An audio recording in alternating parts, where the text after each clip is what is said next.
For several years now, Killarney Provincial Park has been my favorite place.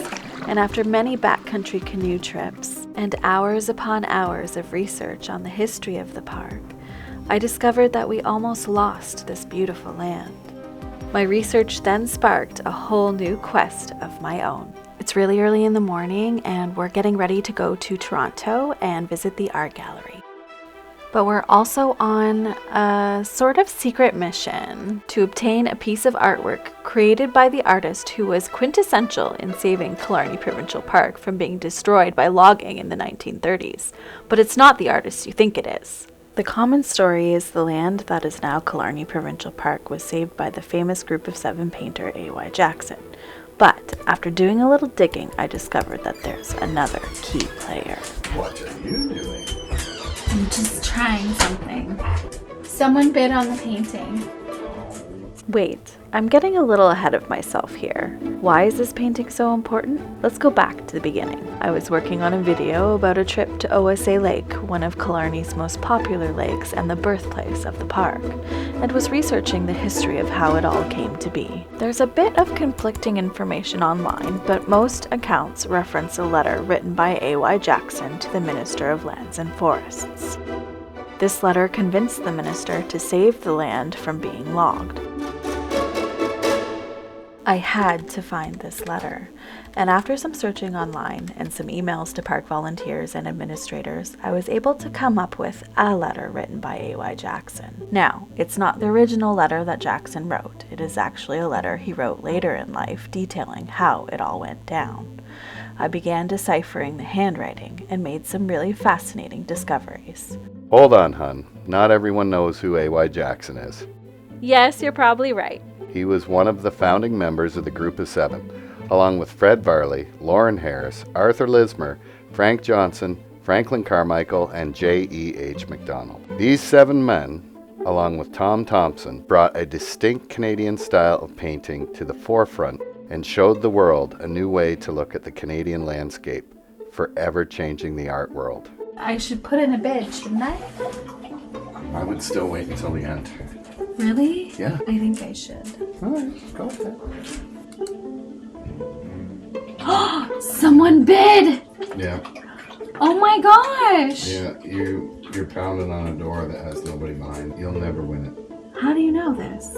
Because you can try, but it's just going to keep going.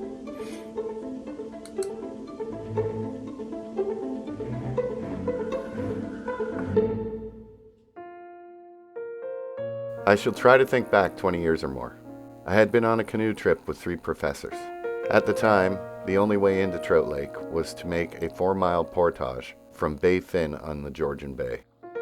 Trout Lake is full of islands and surrounded by big quartz hills. There were a lot of big old pines there. We were told the Spanish River Company were going to cut them all down the following winter. I had spoke to a number of people to see if anything could be done to save the old pines. Fred Brigden heard about it and came to see me. He said there was going to be a big convention in a few days of all the Natural History Society and similar societies from all over Ontario, and it would be a fine chance to bring the matter before them. At the time, I was rather shy and scared to address a big meeting. So Fred suggested I write a letter, and he would have it read, and by good luck, Mr. Finelson, Minister of Lands and Forests, was at the meeting. He went to see Fred and told him he could arrange with the Spanish River people to have an exchange of limits. So it was really due to Fred Brigden's efforts Trout Lake became a park. With best wishes, A.Y. Jackson. The answers found in this letter only created more questions. Was Fred Brigden the one who read that letter out loud to the meeting? Was this the man who spoke A.Y. Jackson's words in such a way that it moved the Minister of Lands and Forests to act and protect this area? Who is Fred Brigden? Born in England in 1871, Frederick Henry Brigden was an infant when his family immigrated to Canada. Fred's father, who was deaf, having lost his hearing from scarlet fever as a child, was a master engraver and businessman who co-founded the Toronto Engraving Company, which later became Brigden's Limited. Fred's natural talent for drawing was discovered early and encouraged by his father with daily lessons.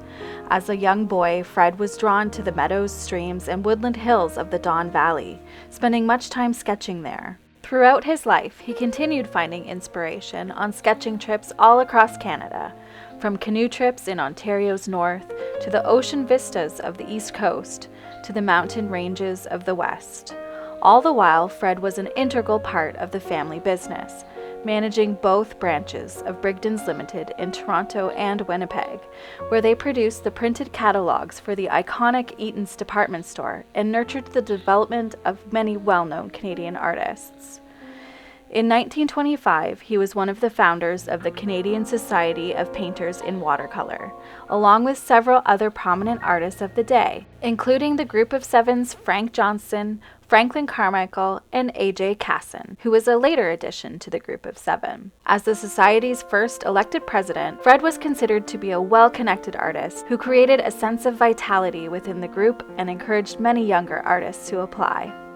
Active in many artistic societies, Fred became the president of the Ontario Society of Artists in 1927 and had a studio at the Toronto Arts and Letters Club. Fun fact that I discovered during my research, the Arts and Letters Club of Toronto was the place to be for artists to meet, discuss their ideas, and socialize over a good meal. This famous photo of the Group of Seven was taken there, but there's something extra interesting about this picture. Only 6 of the original members are in the photo. Someone later added Franklin Carmichael. The other man in the photo is Barker Fairley. But wait a minute, I've seen that name before. In the letter, Barker Fairley was one of the professors who was with A.Y. Jackson on that fateful canoe trip to Killarney, where they ran into an employee of the Spanish River Logging Company and learned of the plans to log the area around Trout Lake. Later renamed to OSA Lake, which stands for the Ontario Society of Artists.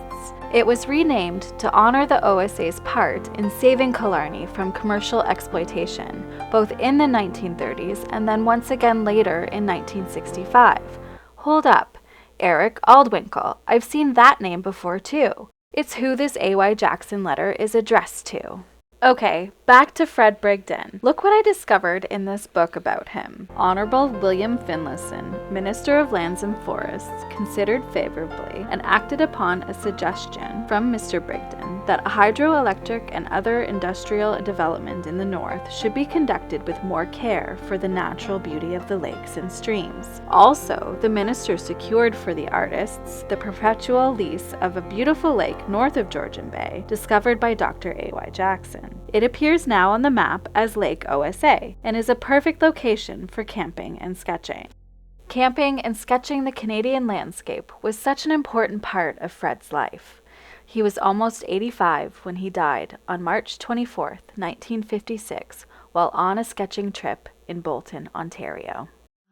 I'm gonna try maybe this one last bid. I've really fallen in love with Fred Brigden's work. I really want one of his pieces, and I really, really love this piece, the colors in it, and a piece of history from a known Canadian artist. So let's do it. We're gonna bid. Let's see what happens. You can bid right up into the last second, and you can even have a bidding war right up into the last second. If you bid at the last minute, the time resets for 4 minutes. It can keep going on 4-minute increments at a time. So we'll leave it like this for now. We're currently the highest bidder, and I really want to bring this Fred Brigden home. So fingers crossed. Same bidder that is bidding against me on this Brigden painting is bidding on this A.Y. Jackson painting, but the bidding started around $35,000, which is a little too high for me to spend on a painting. So I'm against someone with some pretty deep pockets. Oh my gosh. This A.Y. Jackson ended up at $61,000. So we're at about 2.5 minutes left. I feel like I'm holding my breath. We're down to seconds. 3, 2, 1. I'm gonna refresh. See what happens. Oh my gosh, we got this painting! Fred Brigden painting. Oh my gosh, I'm gonna cry. I feel like I'm gonna cry. We did it. We got it. Now we just have to plan a trip to Toronto to go pick it up. Oh, I'm so excited. I'm just over the moon happy that we got this painting. Oh my goodness. Oh yes. The man from A.Y. Jackson's letter. The man who saved Killarney Park painted this painting. Archie, are you gonna hold down the fort while we go into the city?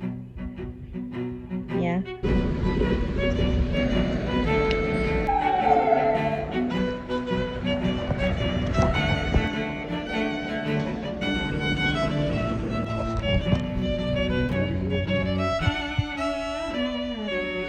Now the only thing left to do is get to work on finishing these renovations and build a wall worthy of hanging a Fred Brigden painting and the work of my favorite Canadian artist, Andrea Brand.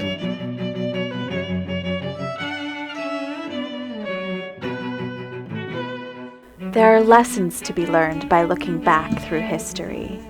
And this whole experience taught me, if something is important to you, whether it's saving a special place like Killarney, or it's a painting, even if the odds are stacked against you, don't give up. I'm glad you didn't give up, even though I didn't think it was possible. It always seems impossible until it's done.